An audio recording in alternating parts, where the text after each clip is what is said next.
Ils connaissaient leur culpabilité. Quand j'ai regardé ça, il a écouté la prière de Moïse. Mais regardez comment il va maintenant les guérir. C'est là où se trouve mon problème. Il a dit quoi? Moïse va fabriquer un serpent d'airain. Tu vas couper un bois en brousse. Après avoir fabriqué, tu iras au milieu des enfants d'Israël. Tu vas les placer quelque part. Et tu prendras ce serpent-là. Tu vas le mettre sur cet arbre-là. Si un enfant d'Israël est mort par le serpent, il va venir s'asseoir. Regardant cet arbre-là. Là, s'il croit dans son cœur, il sera guéri. S'il ne croit pas, il va mourir sur les champs. Ça, c'est Branham qui ajoute ses commentaires. Vous êtes avec moi? Amen. Moïse est allé d'abord en brousse. Il a coupé d'abord un bois. Quand on dit perche, là c'est un bois. Un bois. Il l'a amené là-bas pour fabriquer un serpent d'airain. Il faut les objets seulement d'airain. Il a pris des bracelets. Il a pris beaucoup de choses. Il les a amenés là-bas. Des bracelets, il a amené là-bas. Il faut maintenant chercher le fait. Souvent quand nous disons en vrai comme en général, comme s'il n'a rien fait. Il a d'abord travaillé ça. Il a cherché d'abord maintenant le feu. Puis lui-même la casserole.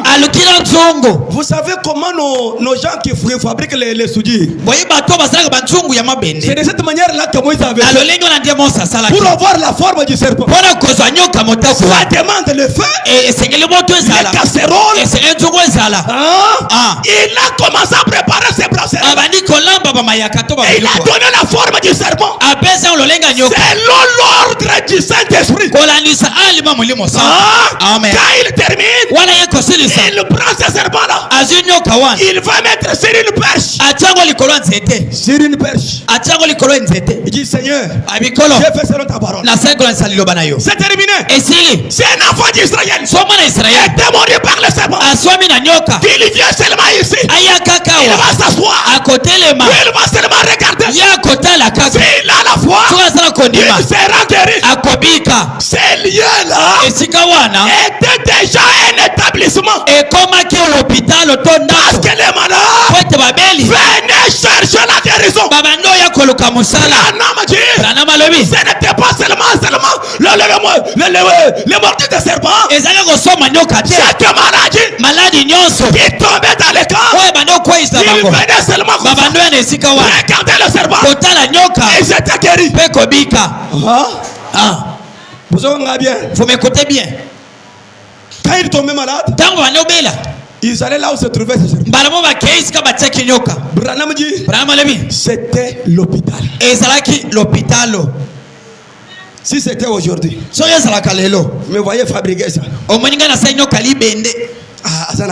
Il a les fétiches. Moïse avait aussi les fétiches. Jésus avait manqué la force de guérir sur place. Mais comment il a renvoyé d'abord ce chemin? Toi tu peux les juger. Pour la viande, il est fait tomber sur place. Mais pour la guérison, et ils ont un long chemin. C'est sa manière d'agir. Il n'y a pas moyen de les juger. Si on les fait aujourd'hui, ils ont les fétiches. Les choses de Kamoïch. Moïse l'a fait là-bas. Kamoïch était là-bas. Vous êtes avec moi? Amen. Vous êtes avec moi? Amen. Ces liens-là dont les gens venaient chercher la guérison, c'était l'hôpital. Disons d'abord quelque chose. Vous êtes avec moi? Amen. Vous êtes avec moi? Disons quelque chose. Dieu a pourvu à la guérison pour cette génération.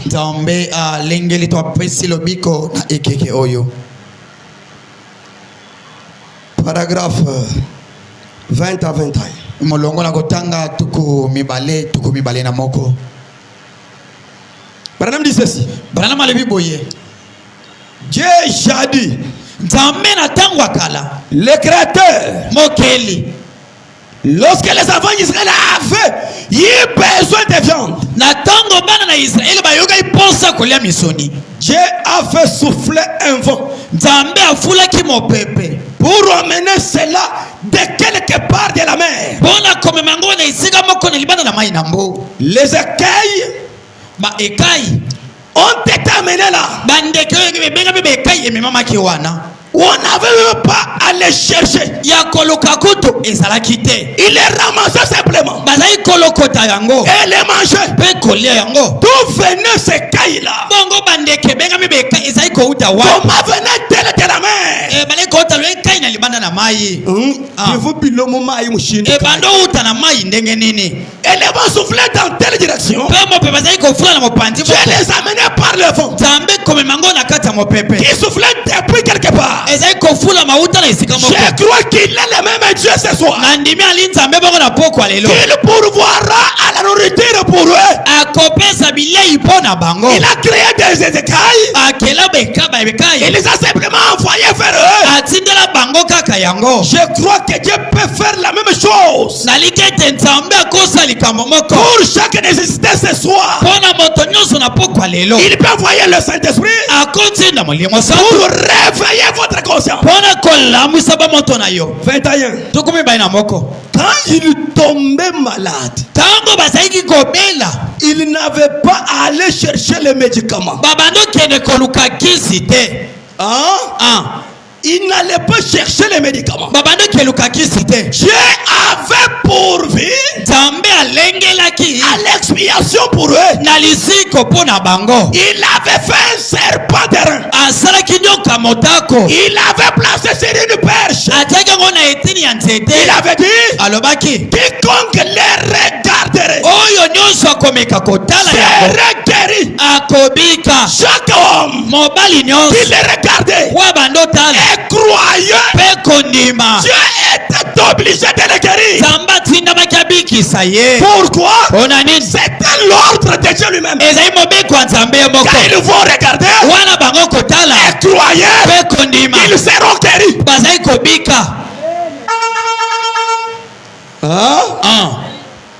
Regardez et croyez encore. Si tu regardes sans croire, on va t'enterrer sous la conduite. Parce que c'était le remède. C'était la guérison. C'était le médicament. Regardez seulement et croyez, tu es déjà guéri. Et c'est lié là. C'était l'hôpital. Comment l'hôpital? Spirituel. Comment spirituel? Parce que Dieu a ordonné.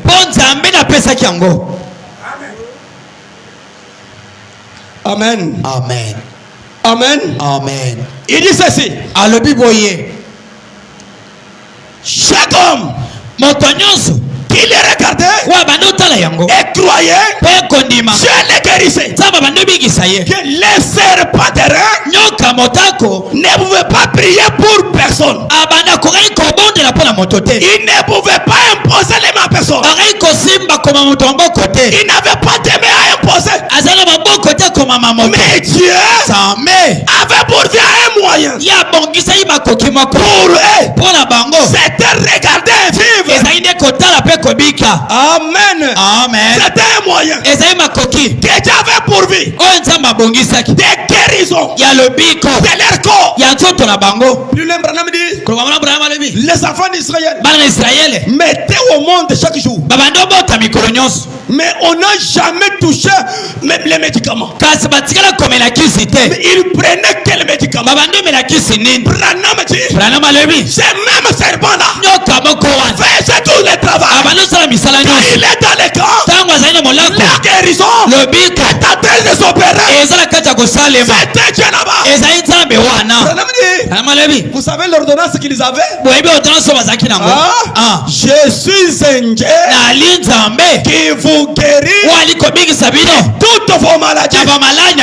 C'était l'ordonnance. Mais l'ordonnance, au pharmacie, tu vas voir l'ordonnance, mais sans médicament. L'ordonnance c'était que je suis un Dieu qui vous guérit toutes sortes de maladies. Ça c'est l'ordonnance. Marchez maintenant, va dans la pharmacie pour acheter maintenant. Oui. Tu vas voir l'ordonnance, mais sans médicament. Ça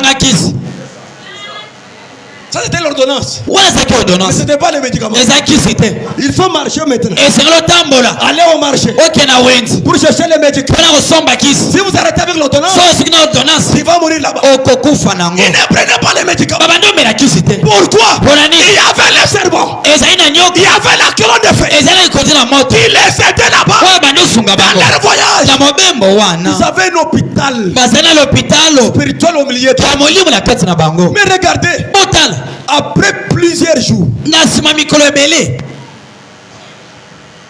ils ont commencé à adorer les serpents.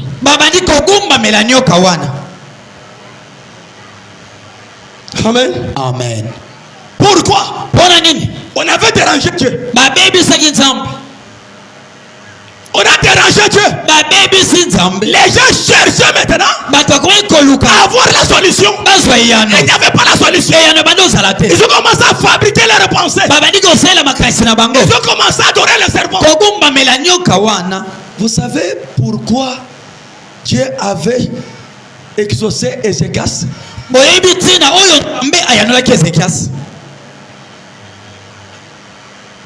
Amen. Amen. Est-ce que vous savez ça? Ézéchias. L'ange dit que prépare ta vie, c'est terminé, tu vas mourir. Lui a tourné la face contre lui. Il rappelle à Dieu. Tu sais que j'ai marché devant ta face avec l'intégrité du cœur.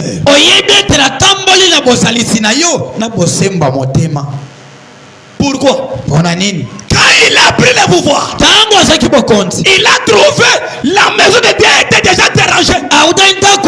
C'est lui qui est allé briser le serpent. C'est lui qui a restauré l'ordre de Lévitique. Parce que tous les pasteurs étaient déjà retournés dans leur pays.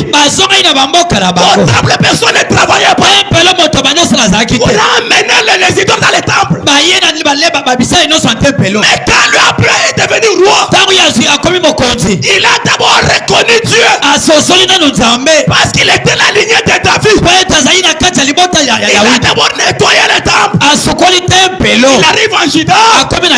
Il trouve on adorait déjà les serpents de Moïse. Non. Selon la loi de Dieu, on ne peut pas adorer un monument.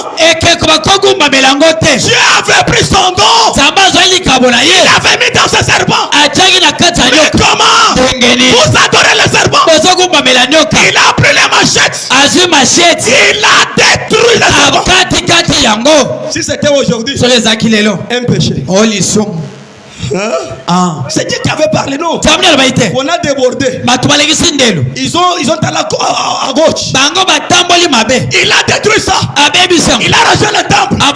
C'est pourquoi quand l'ange est venu lui dire que tu vas mourir, il a rappelé Dieu. C'est ce qu'il avait fait. Laisse-moi te dire, si tu as une bonne vie, quand des problèmes arrivent, rappelle ton Dieu. J'ai abandonné l'Égypte. J'ai abandonné les robes célestes. J'ai abandonné tes anciens maris. Pour te suivre. Pour les dieux de la Bible. Il y a les dieux de Kansas. Guéris-moi. Tous les biens que nous sommes en train de faire est écrit quelque part. Je vous dis vrai. Les biens que nous sommes en train de faire, j'ai écrit quelque part. C'est pourquoi Dieu l'avait exaucé. Écoutez, dans 2 Rois, il va faire même 40 minutes, on va prier. 2 Rois, chapitre 18, premier verset. Écoutez, la 3e année d'Osée, fils d'Éla, roi d'Israël, Ézéchias, fils d'Akaz, roi de Juda, régnant, il avait 25 ans. Il devait au roi. Il régnait 29 ans à Jérusalem. Sa mère s'appelait Abi, fille de Zacharie. Et fils qui est droit aux yeux de l'Éternel. Entièrement comme avait fait David son père. Il fit disparaître les hauts lieux, brisa les statues.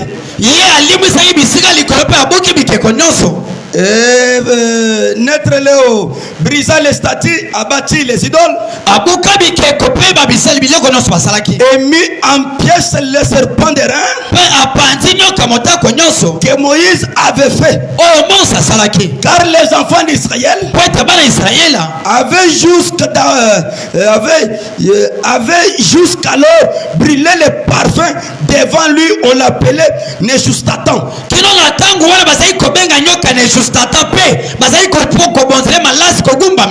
On commençait déjà à l'adorer. Quand lui a pris le pouvoir, il a regardé. C'était l'hôpital que Dieu avait placé au milieu de nous. Mais la manière dont on prend la chose, c'est contre avec la parole. Il a détruit cela. C'est Ézéchias qui avait détruit ça. Il a levé les idoles. Ils sont restés sans l'hôpital. Ils sont restés vides. Ils ont manqué à là où on peut amener les malades. Mais Dieu dans chaque temps ne peut pas laisser son peuple vide. Dans chaque heure, il a toujours eu un moyen pour sa guérison. Même ce soir, il y a déjà un moyen. Même dans l'ancien temps là-bas, il avait des moyens. Dans ce temps-là, quand on a détruit, ils ont manqué les moyens. Ils ont manqué l'hôpital spirituel. Un jour, il y avait à Bethesda.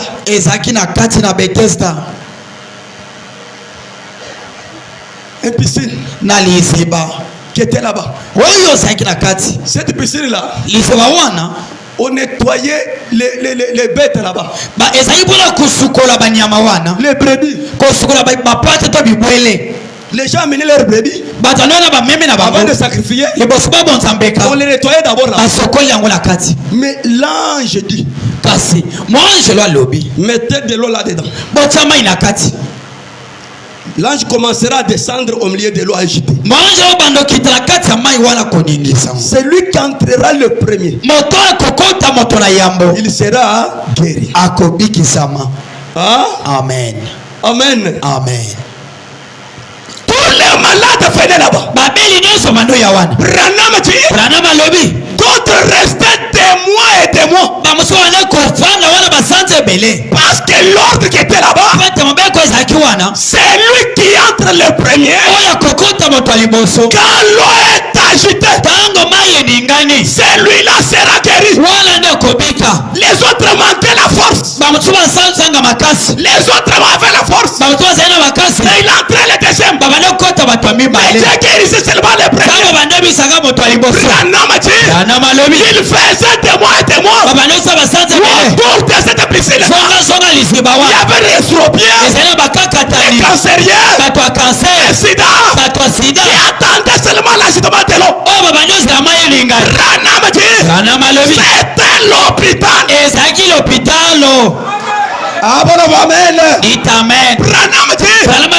Est-ce qu'à l'hôpital, on ne trouve pas de telles personnes qui attendent la guérison? C'était l'hôpital, mais spirituel. Pourquoi? Parce que c'est Dieu qui a ordonné. Comme celui qui a ordonné directement, c'est l'hôpital spirituel.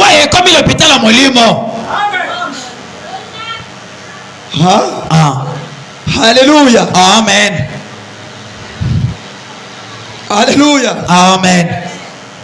Lisons Branham. Totanga Branham. On va y arriver. Tokokoma. Dans le sermon, regarde. Naliteya tala. Prêché le 28 avril 1963. Et terminé le 28 avril 63. Paragraphe 163. Molongo kotanga kama tukumoto bana misato. Déjà après le wana nasima bongwa bilembo sambo. Branham dit ceci. Branham alobi boye. Regardez-la. Tala wana. La porte des brebis. Et que kuke abapate.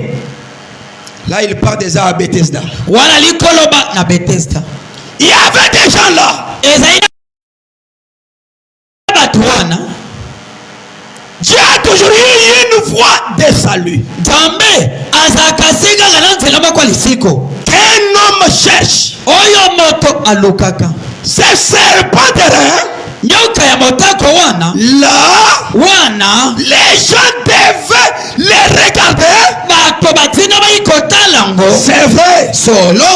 À la porte aussi des brebis. Ekuka pe ya bapate. Ils ont eu à regarder cela. Bango pe bazai kotala yango. Ces gens étaient assis là. Bato bafandaki wana. Attendant la guérison. Kozelaka lobiko. Imaginons-nous. Tobanza banza likolo yango. C'était un hôpital. Yete yango ezaki l'hôpitalo. Bolo amen. Dit amen. Yo zola l'héroïne. Toi tu dors à 7 heures. Amen. Amen. Applaudissez un peu pour le Seigneur. Dit amaboko bona kolo. Branham dit ceci. Branham alobi boye. Regardez. Botala. Les serpents terrain. Nyoka motako. Les gens venaient. Bato wanai koya. Regardez. Kotala. À la porte des brebis. Les gens regardaient. Attendant la guérison. Branham dit. Imaginons-nous. C'était un hôpital. Quel hôpital? L'hôpital onini spirituel. Ya molimo. C'est Dieu qui a dit. Dieu qui a ordonné. Quand l'ange descend. Et que l'eau est agitée. Celui qui entre le premier. C'est guéri. C'est l'hôpital. Et c'est l'hôpital. Dans la parole. La science a imité Dieu. Parce que le premier médecin.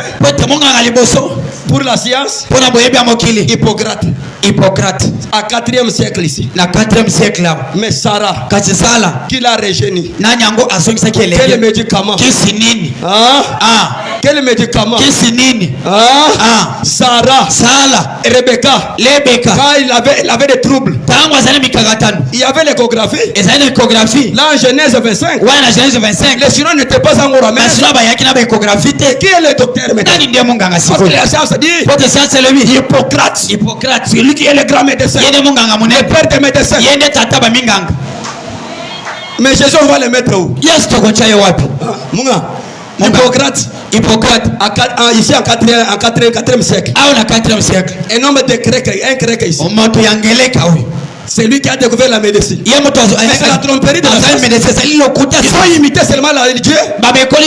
Mais Abraham était avant lui. Un homme de 100 ans. La Bible dit il est redevenu jeune. Est-ce que Hippocrate peut donner ces médicaments-là? Pour régénérer une personne. L'échographie était déjà depuis Genèse. Quand j'arrive, il regarde. Oh, Sala. Et déjà enceinte. Comme tu as fait ceci, tu enfanteras avec douleur. Jésus voyait déjà les enfants. Mais Hippocrate était où? Les grands médecins, les grands docteurs, les grands médicaments, c'est seulement Jésus. C'est Dieu lui-même. La science a imité seulement Dieu. Qu'est-ce qu'il dit? C'était l'hôpital spirituel.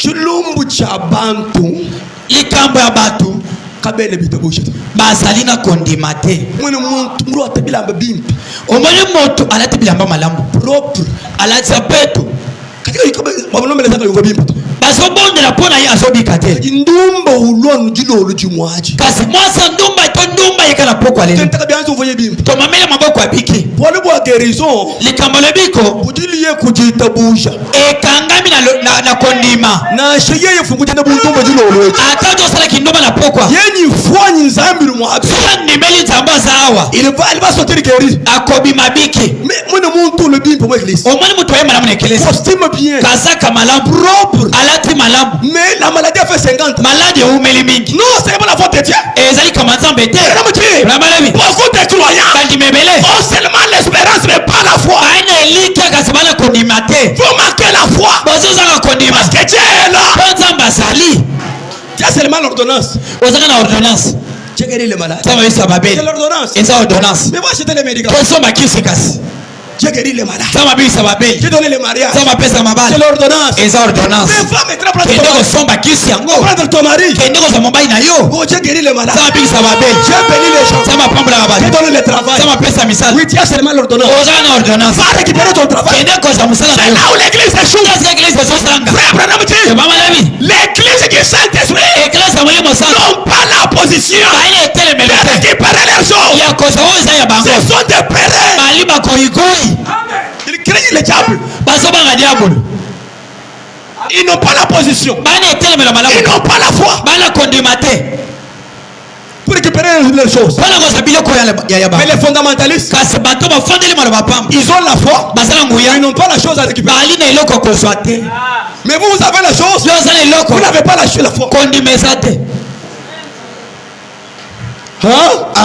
continue à lire frère Branham tokomona otanga ndeko branamu Branham dit ceci branamu alebi boye imaginez-nous tokanisa que c'était un hôpital ete ezali lopitalo il y avait beaucoup de malades ezali na babeli ebele d'affligés bakakatani il y avait des milliers ezali na bato kutu ebele des multitudes bato kiase na qui kiase étaient couchés là oyo batandamaki wana comme dans un hôpital aujourd'hui lokola na balopitalo twali komona lelo les mains tendres mamaboko ali kotandama de leur bien-aimé les servaient baninga na bango to baningelo bazali kosunga bango il les faire manger ali kolesa bango parce que les mains tendres bete maboko ekangami il y a un quart de malade ezali na mobatele babeli qui va aussi le faire nourrir akolesa pe ye mais autour de l'hôpital spirituel kasi wana na lopitalo ya molimo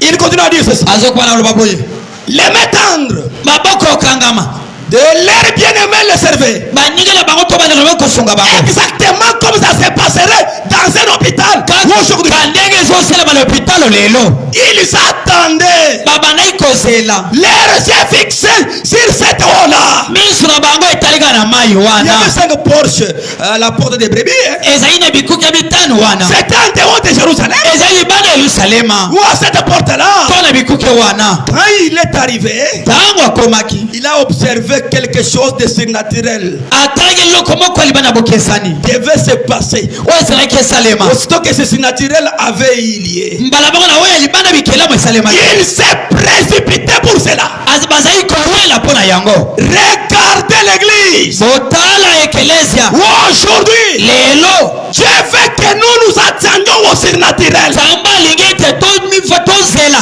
na oyo azaleki si bikelamu tu es malade so ozobela et que tu arrives ici ete okomi awa Branham dit branam alebi ne soyez pas pressés kozala mbangu te attendez-vous au surnaturel zelela oyo aliki bikelamu quand lui descend ntango ya kokita peut-être demain ekoza lobi peut-être le lendemain ekoza lobi kuna ne dites pas que Dieu n'est pas là koloba te nzambe aza te non Dieu est là nzambe azali là par l'hôpital spirituel kana lopitalo molimo déjà attendez bato bandi ozela témoin et témoin basanza ebele les gens sont pressés bato bali motema moto impatients bali kozela te ce que moto aza impatient kofinga na nzambe si quelqu'un est impatient il va injurer même Dieu nzambe amonaka makambo ya bato te Dieu ne regarde pas les problèmes des gens ndenge bato osufraka te mais il ne voit pas comment on souffre. ngai nazobondela chaque jour Moi je prie tous les jours ici. nzambe azotika ngai bo Dieu me laisse comme ça. Mais si tu étais Job, tu allais dire quoi? Qui a souffert comme Job? Votre corps propre. Mais celle de Paul, de Job, des abcès. Les gens le fuyaient. Mais il était ferme. Il était patient. Il attendait l'ajoutement de l'eau. Il attendait le surnaturel. Les problèmes aujourd'hui, les gens n'attendent pas le surnaturel. Nous nous éloignons de cela parce que cela n'a pas de rapport avec notre église. Ces affaires-là, les choses de Kamwesh, les choses de Kamwesh. Ekelezia nini oyo ezanga esika webimela ngo Paul ambani njinye mu Yerusalem bokonga Paul lebete na ke Yerusalem njinye mu Kamwesh na Kamwesh njinye mu Allemagne mu mission ya mission na ke na Allemagne kuna na mission ya mission ko l'église ko ni fondation to ekelezia oyo ezala ekelezia te ezanga esika webimela ekelezia no so nyi wabi timuluila eglise no so ebandela esika moko cela n'arrête pas Dieu wale kolongola nzambe te Vous êtes avec moi? Amen. Vos choses là. Les gens rejettent ces choses. Parce que cela n'est pas en rapport avec leur doctrine. Mais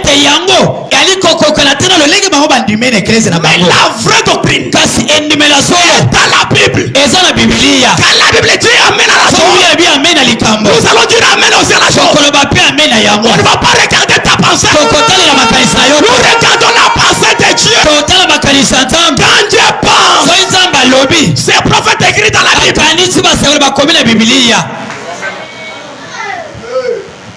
Amen. Amen. Si les gens rejettent ces choses, parce que cela n'est pas rapport avec leur... Regardez l'église aujourd'hui. Dieu veut que nous attendons au surnaturel.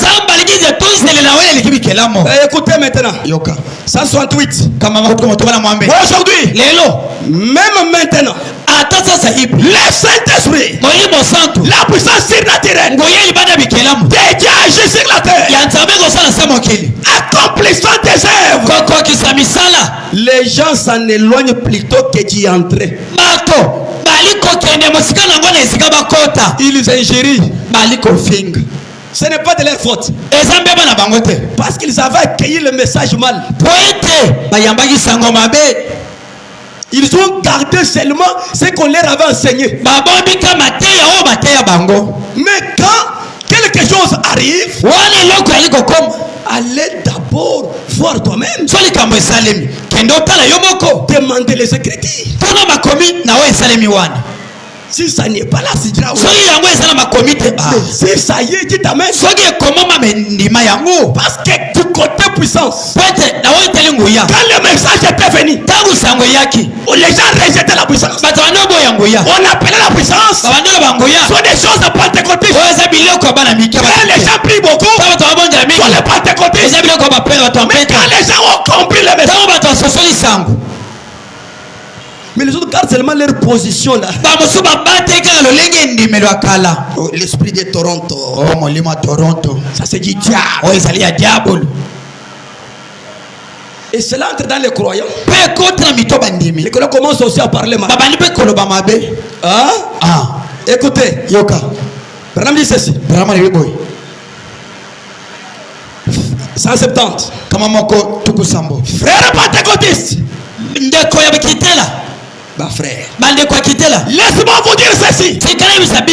Vous attendez un temps où les hommes seront ressuscités sur la terre. Ils iront dans des hôpitaux, libéreront les gens. Ordonnant que tout le monde sorte de l'hôpital.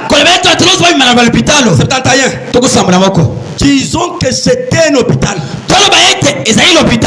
Il s'est rendu sous la conduite de l'esprit. C'est Jésus. Quand les gens attendaient de l'eau là, l'ange qui descendait dans l'eau était déjà dans un homme. La plainte dans un homme. Mais il était en distraction. Il ne savait pas qu'il y a déjà l'accomplissement de la promesse. Mais cet homme-là est entré dans cet hôpital spirituel. C'est que Branham est en train de parler. Il a trouvé seulement une seule personne.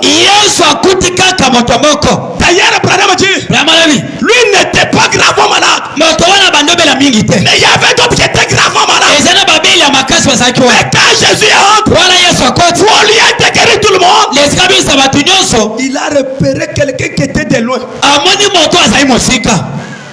Il a sauté les autres qui voulaient même mourir. Jusqu'à là où se trouvait cette personne. Il dit, quel est ton problème? J'ai souffert il y a 38 ans. Quand l'eau est agitée, je n'ai personne pour me jeter. Des fois j'entre au troisième classe.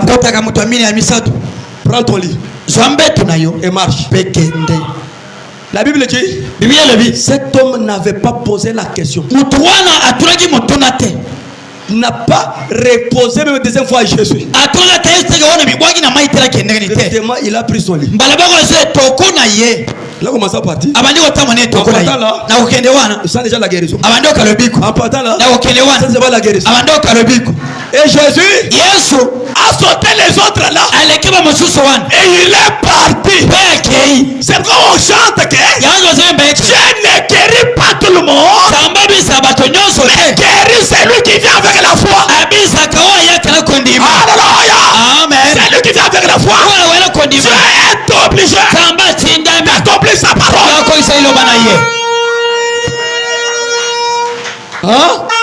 Il a guéri une seule personne. C'est-à-dire l'hôpital là est devenu dans un homme. L'hôpital est devenu un bilan. L'homme hôpital, l'homme médicament, l'homme tout, l'homme docteur, la plénitude, la divinité dans cet homme là. Et l'ange qui était descendu là-bas a cessé de descendre. Pourquoi? Mon angle était cet ange là. La guérison était dans l'homme. L'homme était devenu l'hôpital. L'hôpital ambulant. Muntu wenda nyimanga moto alikotambula na kisi mano valishini migala muntu no valishini na kati muntu nenda nyo operation moto zotama na bambela lipasu mabisturi sinyi mesa wande na ajimunda mo muntu na mesa operation ko pasela bato ezali nyoka bwika la munda nyoka motago la kati ishibadika la munda lisibana kati wana kajibantu boku mwanabo batubona komona il ne voit pas ça mise kufa mais écoutez mon problème yokali kamurangai écoutez mon problème yokali kamurangai Branham dit ceci Branham le biboye au paragraphe 173 na molongo kama moko tukusambura misatu le sermon regarde litea tala aujourd'hui lelo nous arrivons et nous trouvons un homme de Dieu conduit par l'esprit de Dieu qui a une vision qui se met à faire quelque chose comme cela et les gens disent voici mais du pont assis au coin là-bas laisse-moi voir les guérisseurs qui est assis là-bas. Branham dit aujourd'hui Dieu peut envoyer quelqu'un qui a des visions et il commence à faire quelque chose comme cela. Quoi? C'est moi l'Éternel. Tu as mis l'hôpital ici. Est-ce que vous écoutez un peu? C'est lui qui est malade. Va seulement me toucher. Regardez cet homme-là au coin. Est-ce que vous écoutez un peu ça? Est-ce que vous écoutez ça? Dieu peut envoyer quelqu'un dirigé par l'esprit. Il commence à faire quelque chose. Comme cela. Comme quoi? Cela remplace quoi? Hein? Comme cela. L'esprit dit, j'ai mis mon hôpital ici. Tu regardes, tu ne vois rien. Mais tu ne vois rien. Mais comment le cancer est en train d'être guéri? Amen. Amen. C'est l'hôpital spirituel. C'est Dieu qui a ordonné. Aujourd'hui. Oh mes frères. C'est dangereux. Aujourd'hui. Nous arrivons à trouver quelqu'un. Un homme de Dieu. Conduit par l'Esprit de Dieu.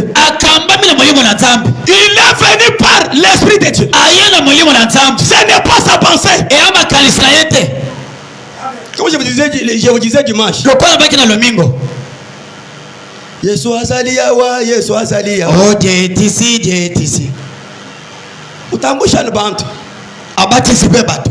Kajiba hospitali ke numwene kama baba. Wala l'hôpital ekomona na tewana.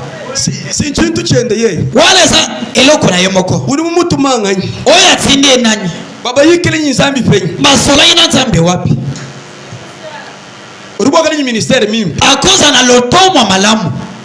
Kajiru mutu manganyi. Kas nana watsindi. Boli ministère mujiyemu. Polotomo ndenge sali. Bikengele formation. Esengele ba yekoli to bala kisayo. Après formation. Sumana yoko yekola. Il faut nzambi akutum. Bongo nzambe atsinda yo. Na shwa bisaba mushindu kai. Atako ministère ngo ekomeli ndenge nini? Samenya ku délivrer. Nzamba kango la yonano. Aku former. Ayekolisa yo. Ishale munjira yakutum. Ozela sikoyo atsinda yo. Kasi yoso limoke yomoko. Hôpital ke numwende kato. L'hôpital ekomona na te. Muri hôpital ye mushale. Mokolo na hôpital atikali. Voilà la différence. Tala bokese. Quand on dit l'hôpital spirituel, c'est Dieu qui ordonne. Puis le frère Branham dit, pour aller dans le voyage missionnaire, il faut d'abord prêcher le Saint-Esprit dans votre église. Démontrer cela. Que l'église confirme que Dieu a démontré. Alors, va maintenant. Tu vas partir où? Votre église. Il n'a jamais vu quelque chose. Il n'a rien fait. Il a fait quoi? Pour le Kiyambongo. Ah, tu cherches l'argent. Moi, l'église, je vais vous Saint-Esprit. L'église, je vais vous démontrer. D'abord le Saint-Esprit. Démontrer.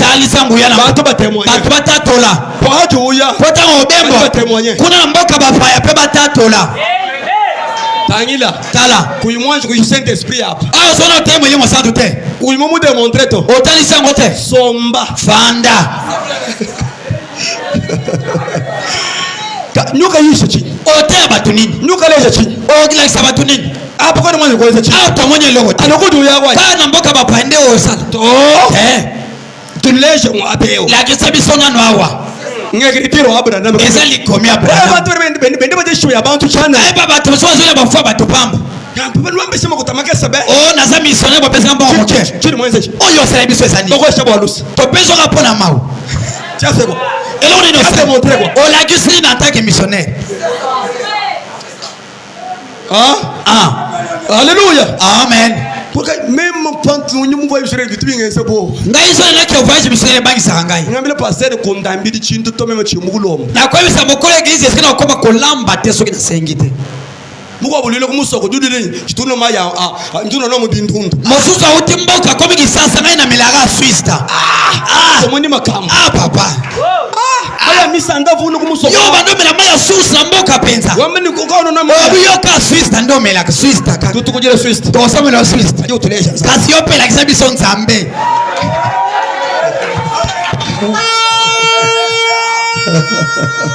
acclamez un peu pour le Seigneur. Acclamez un peu pour le Seigneur. C'est Branham qui dit ça. Il faut d'abord être rempli du Saint-Esprit. Beaucoup des églises ratent pourquoi? Parce que les gens ne sont pas délivrés. Ils n'ont pas le Saint-Esprit. C'est le Saint-Esprit. Il va te montrer. Jésus a dit Pierre, elle n'est pas prêchée. Elle pas dans le voyage missionnaire. Attendez d'abord.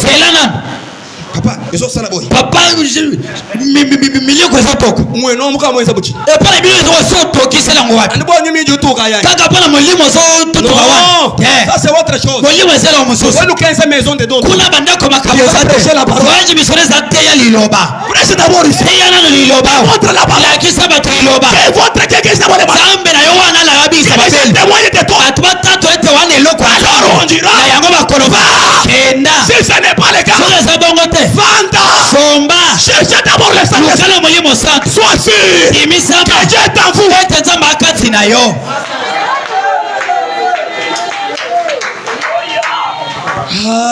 Papa, il y a des personnes qui sont chères. Oh, papa ne donne pas la chair aux gens. La chair ici, vous allez en avoir. On va attendre comment vous allez prêcher.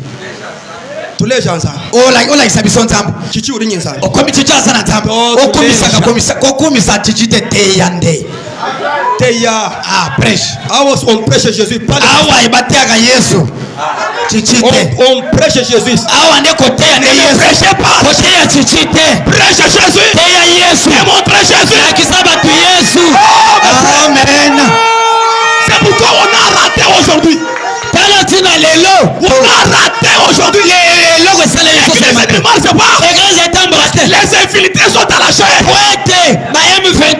Ils n'étaient pas testés par Dieu. Ils n'ont pas l'expérience. On ne verra pas l'hôpital.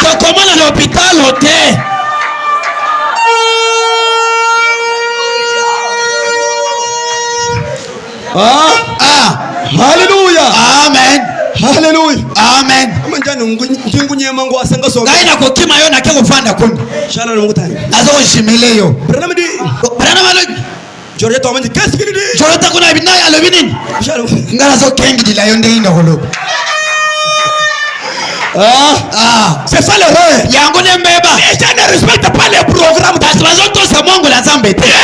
Pete n'allez pas prêcher. Kokete ya te. N'allez pas dans le voyage missionnaire. Kokemobembo te. Attendez jusqu'à ce que c'est là qui no ete. J'ai entre en toi. Saba kota kati na yo. Mais aujourd'hui, lelo. Papa ça me fait mal. Papa, biloko etokawa. Kulukuja rushima ya bantu chana. Oya kwa mine la biso fufu pamba. Ukatumisha Saint-Esprit. Osote mulimo santo. L'église moyenne. L'église na bino. Comme démontrer. Oso la kisaba tunguya nango. Ngamo yisha nukudi la foi parfaite. Te papa na tanga kondime bongibe. Wata 20 000 Bon, avancez compagnie. Ça 20 000 kende na église mususu. Njinga izele écriture bantu bazami. Bandeko. Nazo saila likomi. Amen. Njinga izele écriture wa Branham. Ezali komi wa Branham. Woko retrouver écriture awai. Age de fidélité par exemple 50 hein. Keba tunu kunta wo Léon. Habitu bi nsumo papa biloko etoka. Bibi nsumo papa etondiawa. Kaye sesili kokoma. Ali kutuishete toi. Ya bisona noawa. Uleja nzambi awa. Tomula nzambe wa tondi kati na Yohana. Bujima to bangile kunzu. Bilange bandaka na ndako. Yo tika awo zo bene ko bandele na suka ya ilanga. Yo pembe na ndako nano bandiko sala bilanga te o bandele na tsu. Bandele nano. Commence d'abord ici. O démontrer ça. Tu démontres le Dieu. Kede chibola. O nzamba chinyama. To yebi kaza ya chibona chinyama. Yo te ya bisonde. Yakana ozu. Amen ça. Si je vais me retrouver ou bien. Quand mon n'a pas bien cessé ce frère là. Pêche. Amen. Amen. Et nous avons prié. Toi, tu sais, nous avons prié. Comment bon de la likambo.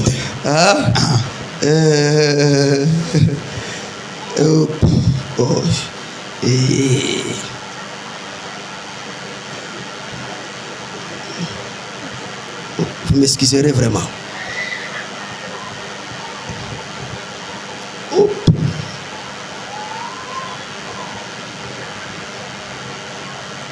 Vous m'excuserez. C'est ça que ça a aidé ou quoi?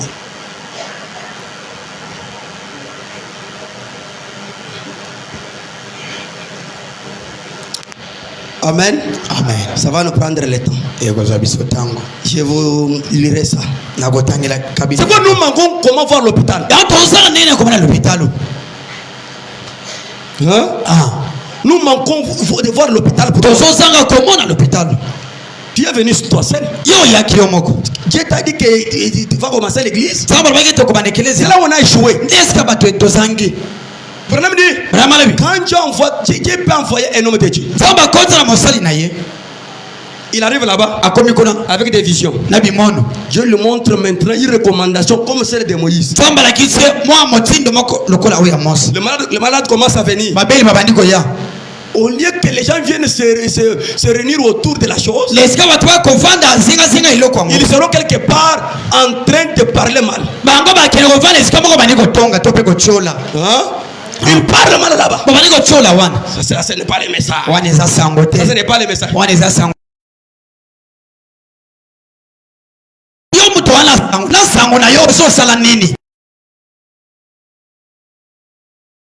ne peut pas rejeter ce qu'on a. On ne peut pas rejeter ce que nous sommes. Montrons d'abord. Parce que Dieu guérissait les malades. Continuons. Il dit ceci. Voyez-vous, ces vieux même démons là qui avaient parlé à Jésus. Alors il avait un lambeau noué autour de ses yeux. On le frappait à tête avec un bâton et on disait, il disait, dis-nous qui t'a frappé. Nous te croirons. Alors que tu es un prophète. C'est ces mêmes démons là. Quand tu verras les gens assis quelque part, en commençant à toi ici,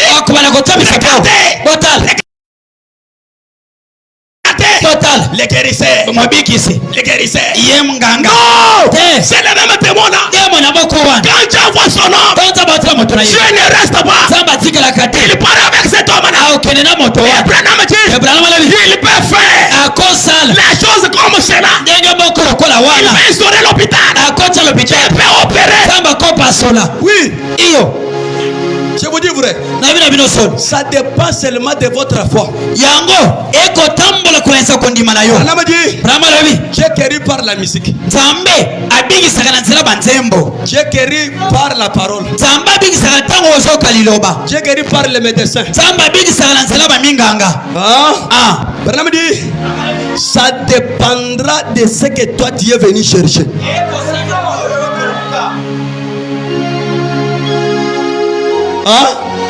Ça dépendra. Ce n'est pas l'affaire de Dieu.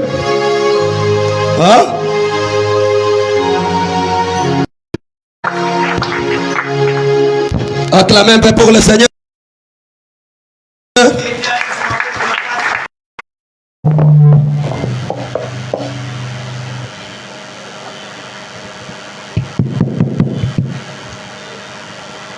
Fungula tamuswali. Acclamez un peu pour le Seigneur. Acclamez un peu très fort. Madame dit ceci. Je vais terminer par là. Dans le respect. Tu as instrument lelo.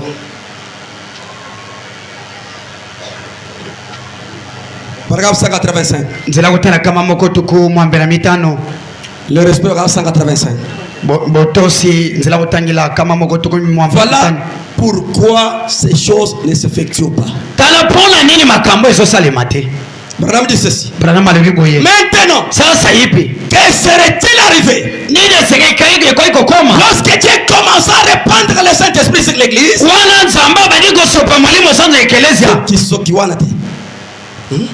Que serait-il arrivé lorsque Dieu commença à répandre le Saint-Esprit sur l'église dans les derniers jours? Que serait-il arrivé s'il y a 25 ans, lorsqu'il commença à envoyer ces signes, ces prodiges et ces miracles? Que serait-il arrivé si les gens s'étaient tous ralliés? Mais que firent-ils? Il dit tout ça c'est porte malheur, hein? C'est de l'hypnotisme, il fait de la télépathie, il est ceci et cela ou telle autre chose. Que serait-il arrivé si toutes les nations s'étaient unies et avaient dit que le nom du Seigneur soit béni? Que serait-il arrivé si les méthodistes, les baptistes, les presbytériens et tous les autres s'étaient pris par la main et avaient dit merci, oh Dieu, c'est ce que nous attendions. Le Saint-Esprit est en train d'être déversé. Voici des hommes qui ont des visions, des prophètes sont parmi nous. Tous ces grands hommes sont manifestés. Il y a des hommes qui parlent en langue, d'autres qui pratiquent la guérison divine. Toutes ces choses ont été déversées sur nous. Grâce soit rendue à Dieu. C'est venu à travers un petit groupe de gens, pas devant tout le monde, mais cela est venu par un petit groupe de gens. Et tous les gens là allaient dire ça et venir se rallier. Tous les hôpitaux du pays devraient être fermés, parce qu'on devrait avoir des grands dons, des guérisons, des miracles pour aider le peuple de Dieu. Comme il y a des barrières, lui il est de Kamwesh, lui il est de Shekina, lui il est de Baruti. Non, nous avons un seul message. Nous avons un seul message. Notre doctrine est dans le message. Nous avons une seule foi. L'ennemi est en train pour nous diviser. Chacun n'a pas un message. Kamwesh n'a pas un message. Baruti n'a pas un message. Le message est venu de l'éternité. Branham est à la montagne. Oh, il y avait 6 ans, 7 ans qui étaient là-bas, qui venaient de l'éternité. Ils ont dit à Branham, tous les gens que tu as vus viendront dans les bureaux de réinterpréter la parole. Le message n'est pas même de Branham. Le message c'est de Dieu lui-même. Le message est venu de l'éternité. On va répéter le message. Oh Peigneur, soyons unis. Dieu fera de grandes choses. Soyons unis. Il y aura l'hôpital ici. Enlevez des barrières. Avec votre soeur, avec votre soeur, avec votre frère, les ministres, enlevez des barrières. Les chantres, enlevez des barrières. Soyons unis. Il y aura l'hôpital. Oui, c'est vrai qui dit. Si les gens étaient unis, Saint Jean allait fermer. Les sœurs allaient fermer. Si on était unis, Dieu allait des grands dons, des guérisons. Saint Jean allait faire. Tous le travail allait démissionner. Le malade ne vient pas. Laisse-moi vous dire. Je prêchais à Kole. Je vous dis vrai. Les hôpitaux avaient fermé. Je vous dis vrai. Les hôpitaux avaient fermé. Tu avais guéri. Déjà d'une manière extraordinaire. Même d'autres églises ont allé m'accuser. Quand j'arrive, on t'a accusé. Tu as pris les croyants. Non, montrez-moi les croyants là. On a venu ici. J'ai demandé à la sœur. Moi j'étais venu chez toi. Oh non. Mais pourquoi tu es venu dans notre église? J'avais l'épilepsie. Mais cet homme a prié pour moi. Je suis guéri. Moi je suis resté là.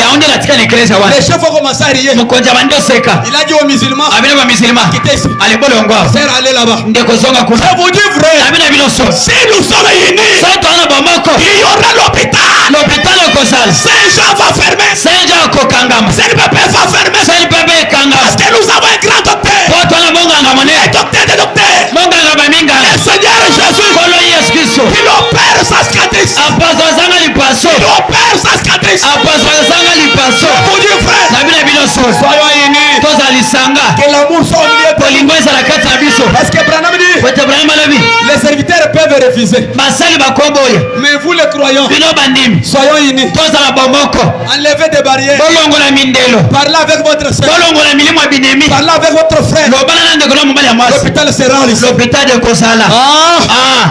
est lié à l'unité. J'ai fait une chose. Moi j'ai fait une chose. L'autre fait aussi notre chose. L'autre ajoute autre chose. Mais si nous sommes divisés, comment on va faire ça?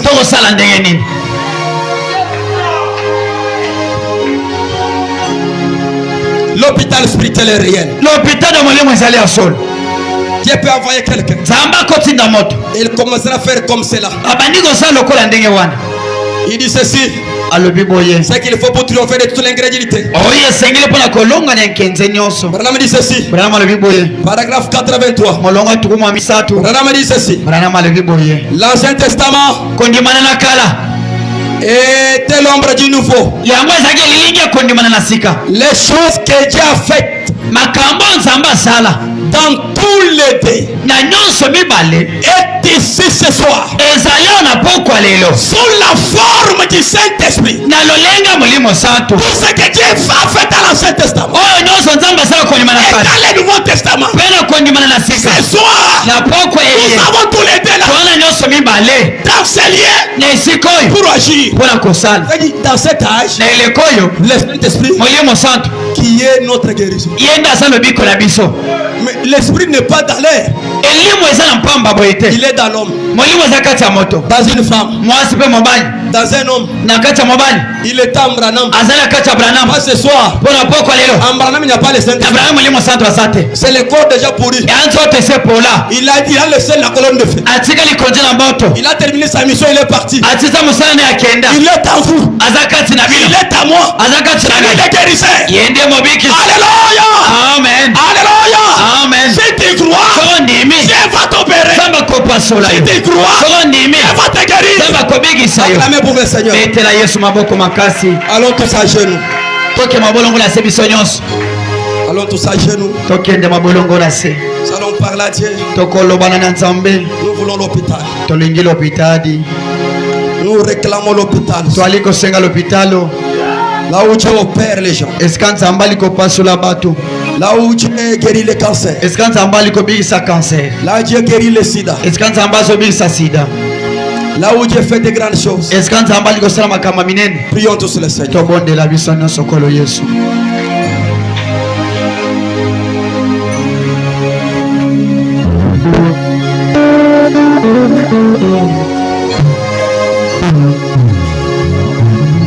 C'est la journée de la prière. Prions le Seigneur.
Jésus, au nom de Jésus,